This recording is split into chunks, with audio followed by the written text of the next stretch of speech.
In the quiet town of Bellevue, Georgia, a forgotten name was about to resurface, and with it, the truth no one wanted unearthed. The afternoon sun spilled over the red brick buildings lining Main Street, warming the sidewalk where Elijah Carter stood outside the law offices of Cranston and Mays. He clutched a folded funeral program in his hand, white lilies embossed on the front, the name Margaret Elaine Cranston in gold script beneath. She had raised him since he was 6. He was here to grieve her, not to be erased by her legacy. But as he stepped inside, the mood shifted. The room was cool, clinical. Polished oak floors, sterile cream walls, a massive conference table that smelled faintly of leather and lemon oil. At one end sat Martin Cranston, the family's longtime attorney. Beside him were Elijah's adoptive siblings Bianca and Everett, both white, both biological children of the woman who once swore Elijah was her son, too. "Elijah," Martin said, barely nodding. "Thank you for coming. I know this is a difficult time." Elijah sat, silent. He didn't trust his voice. His fingers tightened around the program. Martin opened a file, cleared his throat, and began reading. "To my beloved children, I leave the home at 418 Crestwood Avenue. All assets and remaining investments to be divided equally between Bianca and Everett." Silence. Elijah blinked. "Is that it?" Martin hesitated. "I'm sorry. Your name wasn't included in the final revision of the will." The words hit harder than a punch. Bianca avoided his eyes. Everett looked smug, like a poker player who just won a bluff. "But she told me," Elijah began, voice low, disbelieving. Martin raised a hand. "The document was updated 3 weeks before her passing. This is the only valid copy. Signed, witnessed, and filed." Something was wrong. Deeply wrong. Elijah said nothing more. He simply stood, nodded once, and walked out. That night, alone in the room that still smelled faintly of cedar and lemon balm, the room she had once painted for him, Elijah opened his laptop. He'd forgotten all about it. The camera. Weeks ago, when Margaret's health had begun declining, she'd asked him to install a discreet lens in her study. "Just for peace of mind," she'd whispered, voice weak. "Sometimes I feel like someone's been in my drawers." He never questioned her. He just did it. The footage was stored in a private cloud account. Elijah had locked it with an old password, "Safe with Mom." His fingers trembled as he typed it in. The video feed loaded slowly, and then it appeared. Time-stamped 8 days before her death. Margaret Cranston sat at her desk, pale but composed. She looked into the lens. "This is for clarity," she said. "My will is final and signed. I wish for all I own to be divided equally among my 3 children, Everett, Bianca, and Elijah. Yes, Elijah Carter. My son." She held up a folder. "This document is witnessed, dated, and stored here in my desk. If this disappears..." "No, I never changed my wishes." Elijah sat frozen. The next clip was dated 3 days later. The door opened. Martin Cranston entered, alone. He moved with confidence, opened the desk drawer, found the folder, took it out, slipped it into his briefcase, replaced it with a new version. He was not alone. A shadow appeared. "Everett. Done?" he asked. Martin nodded. "They won't know." Elijah stared at the screen. His heart didn't race. It thudded, slow and steady, like a countdown to something inevitable. This was not a mistake. It was a theft. Of truth. Of legacy. Of a mother's love. He copied the videos onto a flash drive, tucked it into his jacket, and walked out of the house.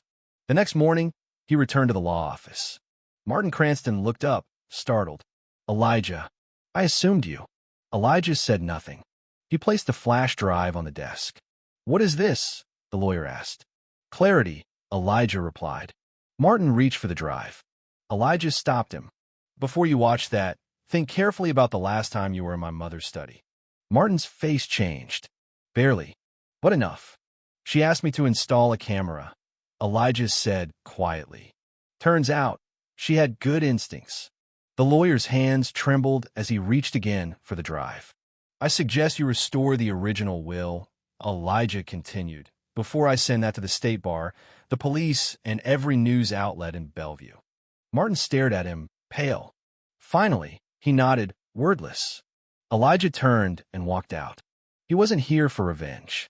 He was here for the truth. A week later, the Cranston siblings, the attorney, and Elijah gathered again in that same conference room. The tension hung thicker this time. Elijah stood at the far end of the table.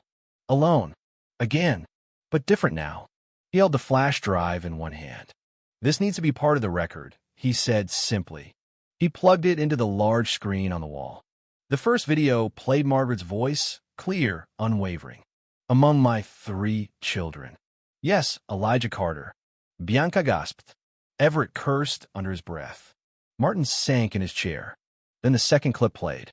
Martin's break-in. The switch. Everett's involvement. Silence swallowed the room.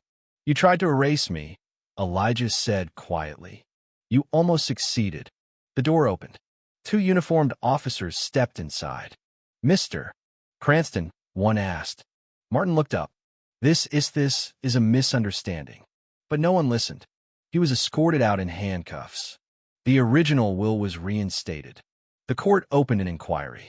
The media called it a betrayal of the public trust. Martin's law license was suspended. Criminal charges followed. Everett vanished from social media. Bianca sent a single email weeks later. "I didn't know. I should have said something. I am sorry." Elijah never responded. He didn't need to explain himself anymore. Margaret had done that already with her words, her camera, and her unwavering belief in him. Months passed. The Bennett house, his mother's house, stood quietly at the edge of town, its windows catching the early winter sun. But Elijah didn't live there. He had opened a small office downtown. Nothing flashy, just a rented space with white walls, old furniture, and a single sign on the glass door. Carter Justice Foundation. Inside, 2 desks, a bookshelf lined with case files, and a mission to help others like him. People erased by lies. People dismissed because they didn't look like they belonged. People who needed someone to believe them. A teenage girl from the West Side came in one day, claimed her foster father had hidden her inheritance. Elijah sat across from her, listening carefully, never interrupting. When she finished, he leaned forward. "Let's find the truth," he said. Because that's what he did now. Not out of vengeance, but for restoration. One life at a time. One name at a time. He remembered the judge's words during the final hearing. "Mr. Carter, in defending your mother's legacy, you've reminded us all that justice doesn't come from ink on paper, but from the courage to stand alone when the world pretends you were never there." Elijah Carter didn't see himself as brave, only as someone who refused to be forgotten. And in doing so, he gave voice to the voiceless. The past would never be perfect. The wounds would never fully vanish. But in every document he restored, in every lie he dismantled, Margaret lived on. And the truth? It was no longer hidden. It stood tall, with his name on it, and it whispered to anyone still listening, "You matter."